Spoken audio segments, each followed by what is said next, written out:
वर्षा ऋतु खत्म होने वाली है और शुरू होने वाली है हमारी सर्द ऋतु, जहां प्री विंटर जो कि 15 सितंबर से लेके 15 नवंबर तक होता है। इस ऋतु में आसमान से बादल छटने लगते हैं और सूरज की तेज किरणें दोबारा धरती पे आना शुरू हो जाती हैं, जिसके कारण हमारे अंदर वर्षा ऋतु में हमारे गलत खान पान से जो पित्त हमारी बॉडी में संचय हुआ होता है, इकट्ठा हुआ होता है, वो कुपित होने लगता है। और पित्त के कुपित होने से हमारी रक्त धातु यानी ब्लड भी कुपित हो जाता है।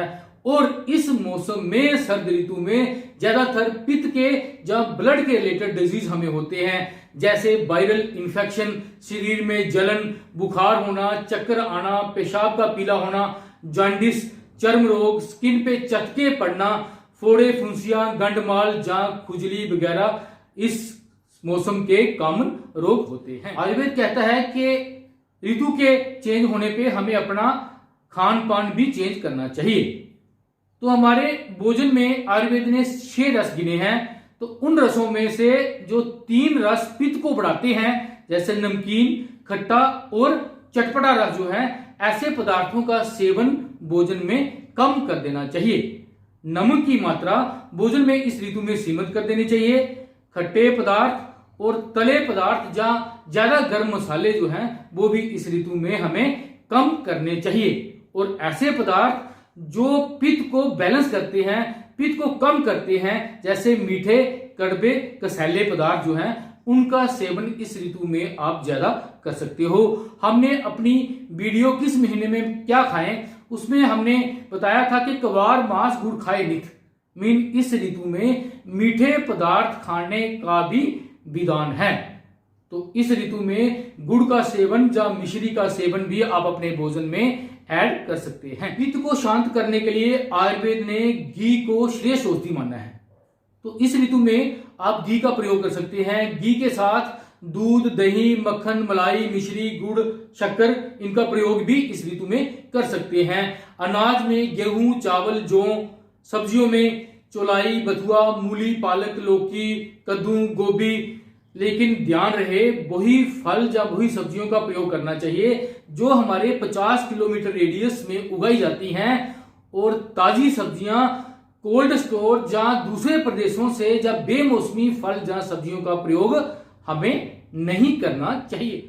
अगर आप हरड़ रसायन का प्रयोग इस मौसम में कर रहे हैं तो हरड़ का प्रयोग इस मौसम में गुड़, शक्कर या मिश्री के साथ करना चाहिए। आंवला पाउडर का प्रयोग भी आप इस ऋतु में गुड़ या शक्कर के साथ कर सकते हैं।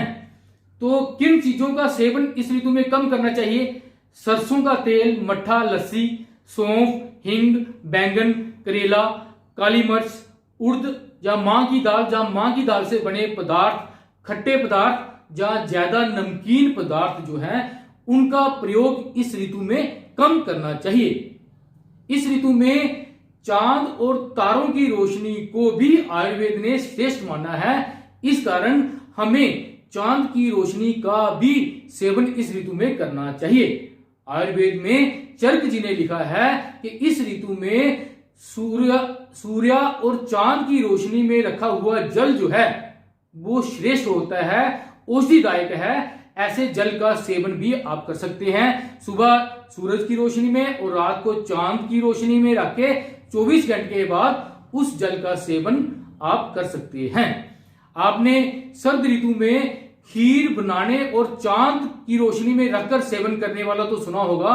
पूर्णिमा की रात को सर्द ऋतु में लोग खीर बनाकर पूरी रात चांद की रोशनी में रखकर सुबह उस ठंडी खीर का सेवन करते हैं, जिससे कई तरह के शरीर के रोग शांत होते हैं। पित्त और ब्लड को शांत करने के लिए आयुर्वेद में 2 तकनीक विरेचन और रक्त मोक्षण भी की जाती है। पित्त को शांत करने के लिए विरेचन में क्या होता है, कुछ औषधियां देके लूज मोशन लगाए जाते हैं, जिससे हमारे शरीर का पित्त शांत हो जाता है।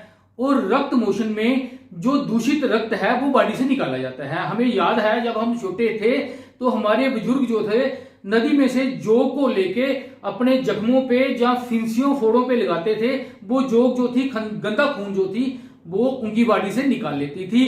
तो इसीलिए इस ऋतु में ब्लड डोनेशन को बड़ा अच्छा माना गया है। इस ऋतु में हमारे पेट की जठ अग्नि मीडियम होती है, ना मंदम ना बड़ी तेज होती है और शरीर का बल भी मंदम होता है। और इसके बाद आने वाली जो हेमंत और शीश ऋतु है वो बल को बढ़ाने वाली है। तो इस ऋतु के मिडल में यानी 15 अक्टूबर के बाद जो बल को बढ़ाने वाली चीजें हैं जैसे ड्राई फ्रूट या हैवी फूड जो है उनका प्रयोग थोड़ा थोड़ा आप शुरू कर सकते हैं, क्योंकि उन ऋतुओं में बढ़ाया हुआ शरीर का बल जो है वो पूरा साल हमारा साथ देता है। तो दोस्तों वीडियो पसंद आई हो तो वीडियो को लाइक करें, शेयर करें, चैनल को सब्सक्राइब करें। ऐसे ही बने रहें हमारे साथ हेल्दी टिप्स के लिए। जय हिंद, जय भारत।